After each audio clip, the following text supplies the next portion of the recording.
हम किसी नए घर पर कुछ करोड़ साल से ज्यादा समय के लिए बसने की सोच रहे हैं, तो हमें और भी ज्यादा दूर तक सफर करना होगा।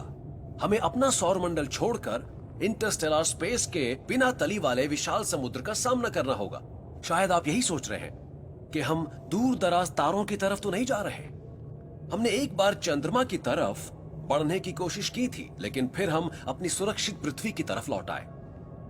हम तारों के किसी सफर के दौरान जिंदा बचे रह सकते हैं, ऐसा हमें क्यों लगता है, जब इनमें से सबसे करीबी हमारे चंद्रमा से 10 करोड़ गुना ज्यादा दूर है? क्या वो अनजान वातावरण हमारे छोटे छोटे स्पेसशिप्स को खत्म नहीं कर देगा? शायद हम कामयाब हो सकते हैं, पर क्यों? क्योंकि हम पहले भी ऐसा कर चुके हैं। हम इन लोगों को कहते हैं लपीटा, लेकिन शुरू से इनका ये नाम नहीं था। ये दशकों पहले की एक गलत फहमी का नतीजा था, जब हमें इनकी पॉटरी के टुकड़े मिलने शुरू हुए थे। मेरे लिए ये लपीटा नहीं, बल्कि वॉयेजर्स हैं। ये नाम इनके ज्यादा योग्य है। लगभग 10,000 साल पहले जब दक्षिणी चीन की बस्तियों में लोगों की आबादी बढ़ने लगी, तो कुछ लोगों ने पहल करते हुए दक्षिण की तरफ बढ़ना शुरू किया। ये जगह आज ताइवान कहलाती है।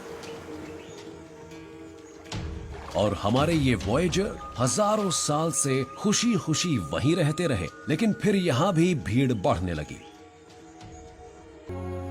हमारे पूर्वजों के लिए ये कॉस्मिक सागर का छोर था। हमें नहीं मालूम कि सबसे पहले वॉयेजर्स को इस असंभव से काम के लिए किस बात ने प्रेरित किया। क्या उन्हें जमीन पर भरोसा नहीं रह गया था? क्योंकि भूकंप और ज्वालामुखी विस्फोटों की वजह से उनका जीवन मुश्किल हो गया था?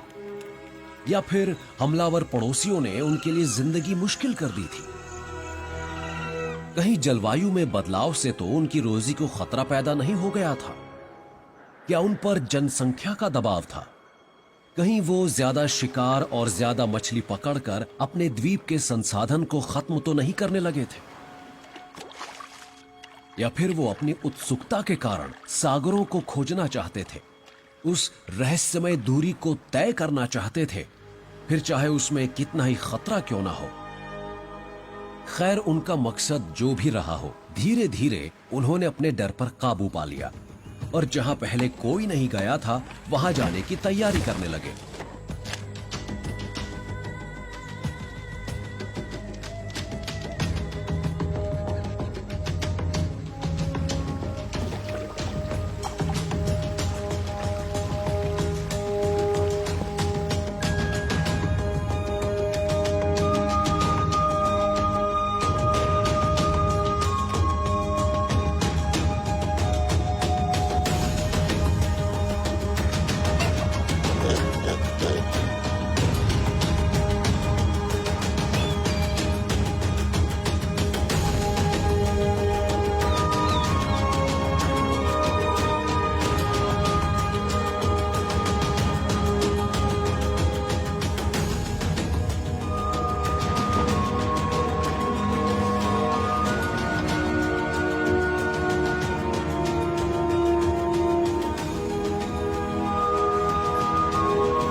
हमारी मदद करो, हमें रास्ता दिखाओ।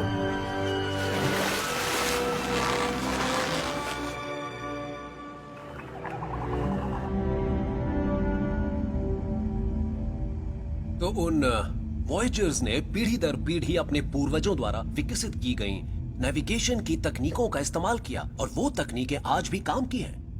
मौसम के हिसाब से पक्षियों के माइग्रेटरी फ्लाइट पैटर्न्स उनके जीपीएस हुआ पानी को पढ़ते, अपनी उंगलियों के छोर से समुद्र के बहाव को महसूस करते और बादलों में लिखे संदेश पढ़ते।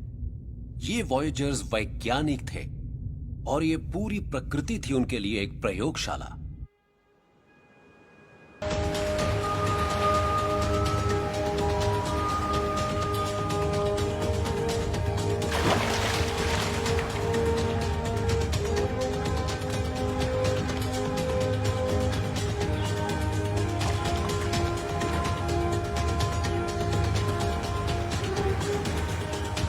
ये लोग सबसे पहले फिलीपीन आइलैंड्स पर बसे। वहां 1000 साल रहने के बाद अब ये फिर से सफर के लिए तैयार थे। अब इसके बाद हम कहां जाएंगे?